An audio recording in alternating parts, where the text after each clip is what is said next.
Seniman Butet Kertarecasa dilaporkan ke Polda Daerah Istimewa Yogyakarta atau DIY buntut pernyataannya yang diduga analogikan Presiden Jokowi bak hewan. Butet dilaporkan atas dugaan ujaran kebencian terhadap Jokowi yang disampaikan dalam kampanye akbar untuk pemenangan Ganjar Mahfud pada Minggu 28 Januari. Pihak Istana Kepresidenan menyampaikan sikap Jokowi terhadap kritikan Butet.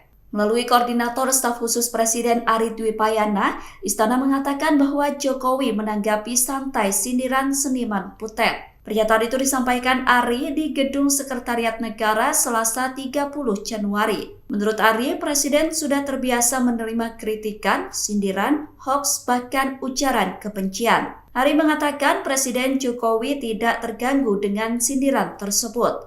Jokowi menyikapi hal itu dengan biasa saja dan tetap menjalani aktivitas bekerja setiap hari. Adapun laporan terhadap Butet dibuat oleh relawan Pro Jokowi atau Projo Daerah Istimewa Yogyakarta. Butet sendiri mengatakan dirinya menghormati upaya hukum yang dilakukan para relawan Projo. Namun ia berpendapat sebagai seniman dirinya boleh secara bebas mengartikulasikan pikiran melalui media seni. Butet juga membantah menganalogikan Presiden Jokowi seperti binatang. Menurut Butet, apa yang disampaikannya dalam kampanye Ganjar Mahfud memiliki tafsir yang berbeda dengan pelapor. Download Tribun X sekarang, menghadirkan lokal menjadi Indonesia.